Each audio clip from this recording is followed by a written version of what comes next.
Hey guys! So this week I've been playing Far Cry 3, which is a game I've been personally really excited to play, because Far Cry 2 was this game that I really wanted to love. I have it on my computer and I was like, oh, I love so much about this, but I hate so much about this. It's this really interesting, smarter people have said more about this. If you type into Google Anthony Birch Far Cry, you'll learn all about it. But that game, you were a mercenary in Africa and it was all really interesting. In this game, it was like, oh, your girlfriend gets kidnapped, better go rescue her. So I was apprehensive. I was like, oh, are they gonna ruin the Far Cry experience? Well, here's my opinion of Far Cry 3.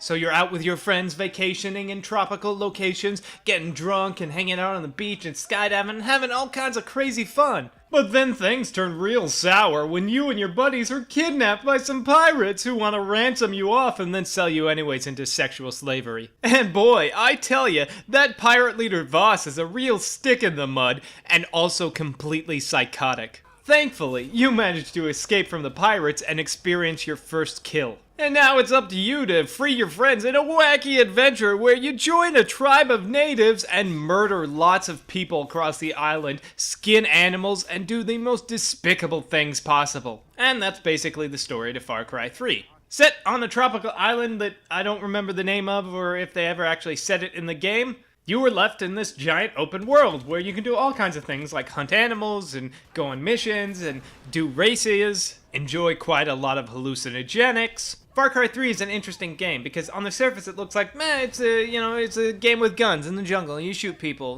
But it has so many unique little elements thrown in there that it really helps it to stand out from the rest of the crowd. And definitely my favorite element of the game is the main bad guy, Voss, because he's not just like a mustache-twirling villain, he's a true psychopath. He's not one of these villains that's like, oh, isn't he great? I love that he's so funny. It's like, oh, I love that he's actually insane, and I fear him in a lot of ways. And madness is one of the main focuses of the game. It's very much inspired by Heart of Darkness or Apocalypse Now. Because you have this psychotic villain that you're trying to defeat, who was once normal but now crazy, and the only way you could defeat him is sort of go into his world and slowly lose your mind in this crazy jungle where you're murdering people. And it leads to some really interesting moments because as you progress through the game, the main character sort of is losing his grip on reality, so you're never quite sure if you're actually killing people or if you killed this person or what actually is going on. The idea of this unreliable narrator who could, for all intensive purposes, be insane lying in a ditch pissing himself and just imagining all this is really interesting. The gameplay involves mostly guns. So you shoot a lot of people, you drive around, you shoot different people. And there's a variety of different guns that you can pick, that you can buy, and you can also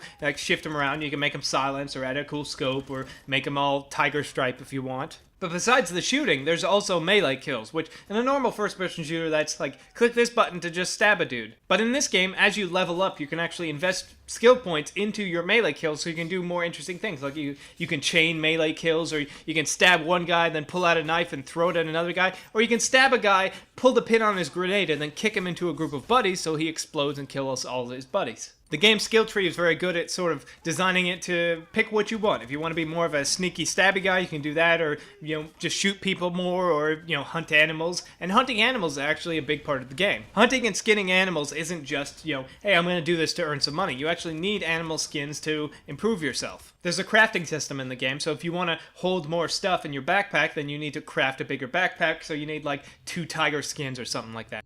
You can also gather different plants and herbs to make syringes. One just to heal yourself, but others to make you better in combat or make you a better hunter. Thankfully, if you're out of health syringes, you can still heal yourself. You'll just be using bandages or more disgusting methods.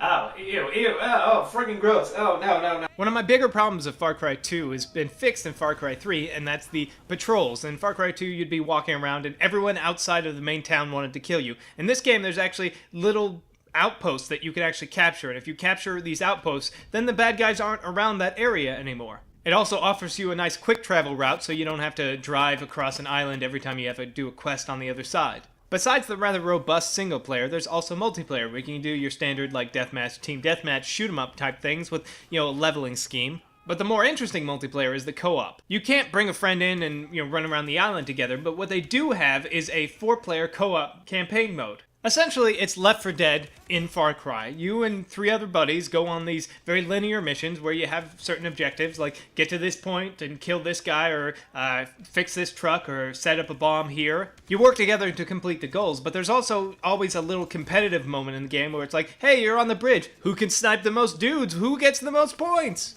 It's also full of checkpoints, so inevitably when your team dies, you don't have to restart the entire level. I worry that a lot of people aren't going to pick up this game because it was released so late in the year, but I think that would be a mistake on your part. The game has a whole hell of a lot of content going for it, and the online multiplayer is really fun. I wouldn't go as far to say that Far Cry 3 is the game that Far Cry 2 should have been, because it's missing some of the things that I liked about Far Cry 2. I wish they were in there, but it's got so much of what I enjoyed about Far Cry 2 in there, plus a bunch of new things. It gets rid of all of the annoying crap from Far Cry 2. It's really, really enjoyable. The gameplay, the leveling up, the story is great. I love the fact that you can't really trust the main character's point of view because he's always kind of high or crazy. It's like, you don't see that in a lot of old games. I like that we can do that now in games. We can have unreliable narrators in games. That's amazing.